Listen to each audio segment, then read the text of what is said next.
Fala galerinha, beleza? Vamos para mais uma aula de ciências naturais. Hoje nós vamos estar dando continuidade ao nosso assunto da semana passada, ainda sobre fontes de energia e impactos socioambientais.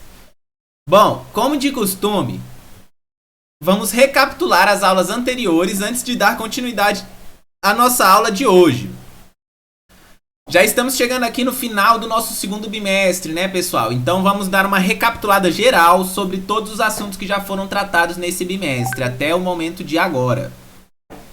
Bom, a gente começou o nosso bimestre, né? Começou esse bimestre falando sobre as cargas elétricas, falando sobre os condutores e os isolantes, né, de eletricidade. Em seguida, na segunda aula, a gente viu sobre a corrente elétrica. A gente viu como cargas elétricas em movimento são capazes de produzir o que nós chamamos de corrente elétrica.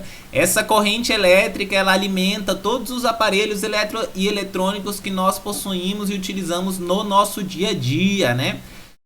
Em seguida, na terceira aula, a gente viu que essa corrente elétrica ela pode se tornar perigosa, né? Ela pode se tornar até fatal aos seres humanos. Então é necessário muitos cuidados nas instalações elétricas, muitos cuidados ao mexer com a energia elétrica, né?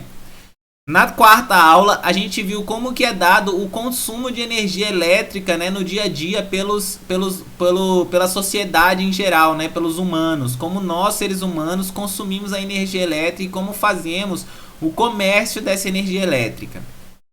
Em seguida, na aula 5, nós vimos como que o campo elétrico ele está intimamente ligado ao magnetismo, né? Como que a variação do campo magnético é capaz de gerar corrente elétrica, assim como a corrente elétrica é capaz de gerar campo magnético, né? A gente viu sobre os eletroímãs, a gente viu sobre diversas coisas nesse sentido.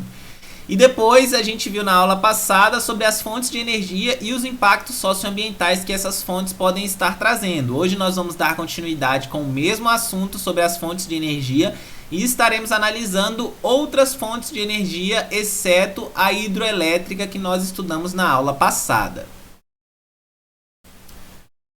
Então vamos lá, pessoal.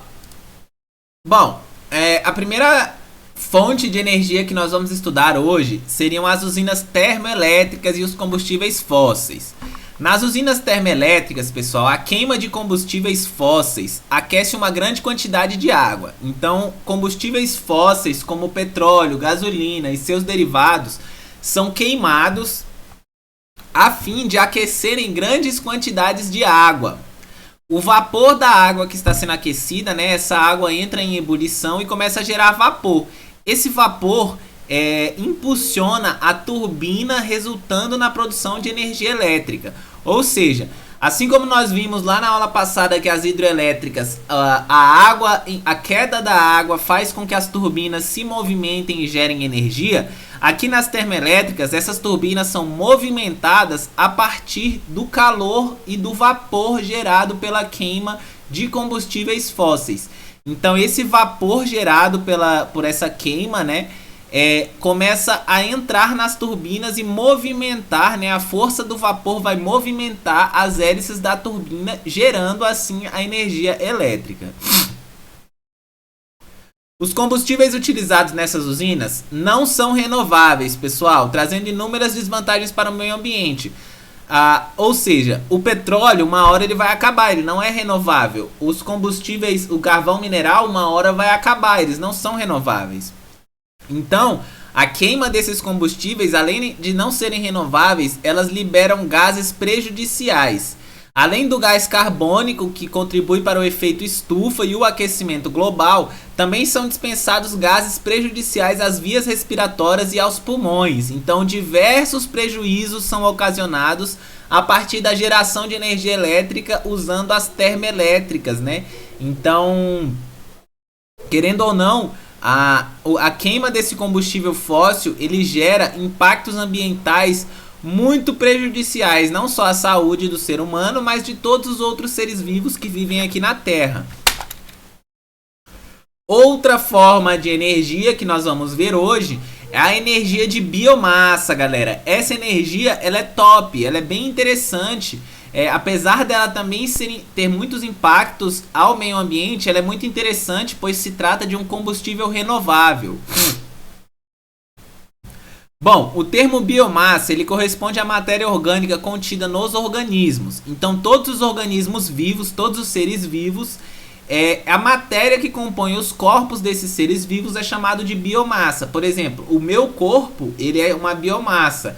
O tronco de uma árvore é uma biomassa. Enfim, a biomassa é toda essa matéria orgânica contida nos organismos vivos. A biomassa ela está presente na lenha, em resíduos da madeira, no bagaço da cana-de-açúcar, na matéria orgânica do lixo, em sementes, entre outros materiais orgânicos, né? Entre outros seres vivos. Estes combustíveis podem ser utilizados diretamente ou também processados e transformados em biocombustível, como o etanol e o biodiesel, que são utilizados aí nos carros e também em algumas termoelétricas. Podem ser utilizados como combustíveis nas usinas termoelétricas, sendo material renovável apesar de poluente. Ou seja, a queima desse combustível ela ainda é poluente ao meio ambiente. Ainda são gerados gases que são prejudiciais, principalmente na questão do efeito estufa e no aquecimento global. Porém, esses materiais eles já possuem uma renovação natural. Então, o material que é renovável, ele não vai acabar, como por exemplo o petróleo. A biomassa sempre irá existir enquanto existir ser vivo. Enquanto existir vida na Terra, existirá biomassa. Apesar de poluir, essa biomassa é um combustível muito menos poluente e muito mais interessante para ser utilizado nas usinas termoelétricas do que os combustíveis fósseis. Vamos ver outra forma aqui. A energia eólica. A energia eólica a gente viu também no filme, né? O Menino que Descobriu o Vento, que a gente assistiu junto. Também fala muito sobre a energia eólica. A energia eólica é obtida a partir dos ventos, que fazem girar hélices compostas de pás. Então, galera, essas grandes hélices que são construídas, o vento, o movimento dos ventos, ele gira, né? Faz o movimento dessas hélices. E aqui dentro nós temos geradores de energia, né? Para a produção de energia elétrica são usados geradores como bobinas e turbinas que transformam a energia cinética do movimento das pás.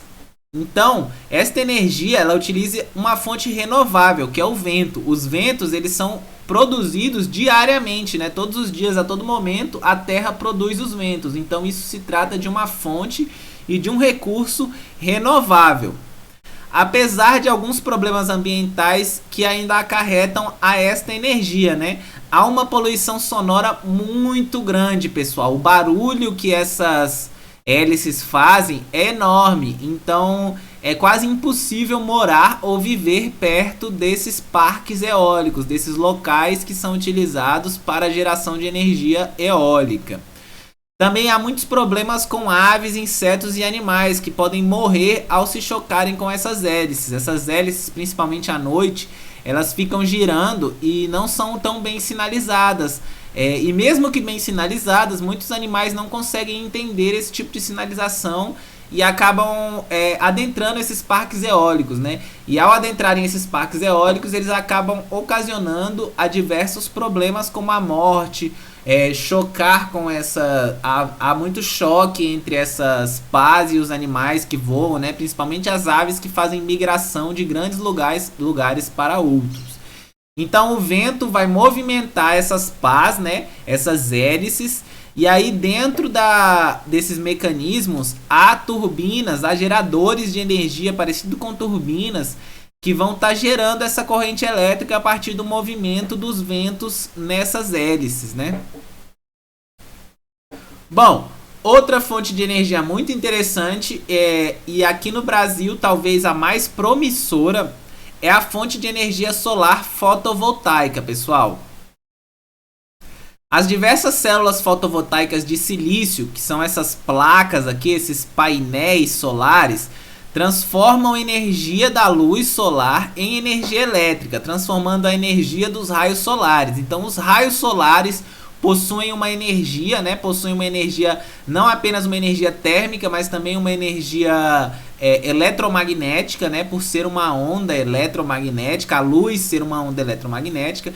Então, esses raios solares são transformados em energia elétrica por essas placas aqui, por esses painéis. Apesar de ser renovável, pois todos os dias haverá sol, Há alguns aspectos negativos, como o alto custo das instalações dos equipamentos não podendo ser utilizada em regiões com baixa incidência solar. Apesar disso, ainda assim é uma das fontes de energia mais bem cotadas como energias limpas hoje em dia. Uma energia limpa, uma fonte de energia limpa, se trata de uma fonte de energia que não agride o meio ambiente, né? Então, apesar das placas solares,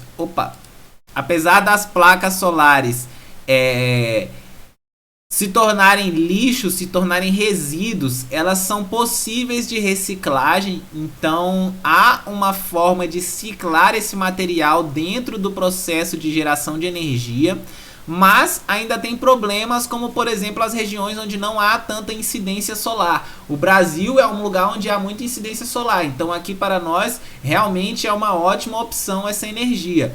Porém, existem lugares onde não há incidência solar o suficiente para sustentar-se apenas com energia solar.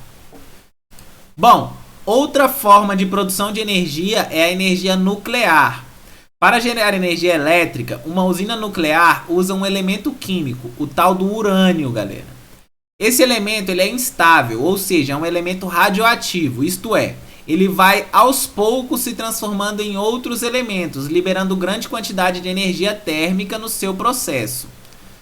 A radioatividade do urânio, pessoal, pode provocar diversas doenças e ser perigoso à vida humana. Nas usinas nucleares, essa energia térmica é utilizada para acrescer grandes quantidades de água e mover turbinas através do vapor, como nas termoelétricas.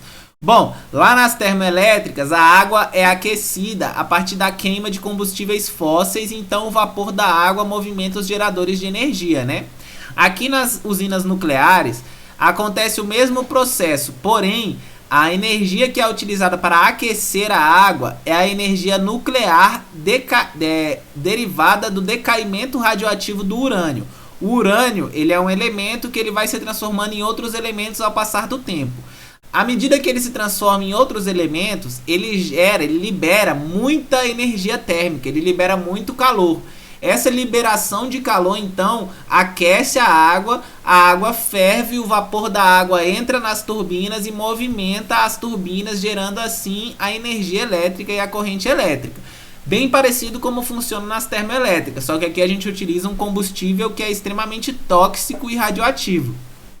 Essa de longe é a maneira de energia mais perigosa que nós temos, né? Apesar de ser a energia mais lucrativa, pois pequenas quantidades de urânio são capazes de gerar grandes quantidades de energia, é muito perigoso, principalmente devido às diversas doenças que podem ser causadas pela radioatividade do urânio, né? Bom, pessoal, essas eram as fontes de energia, né, que eu queria trabalhar hoje com vocês. De maneira geral, o mais interessante é a gente perceber e entender que a melhor fonte de energia é aquela que melhor se adequa ao meio ambiente.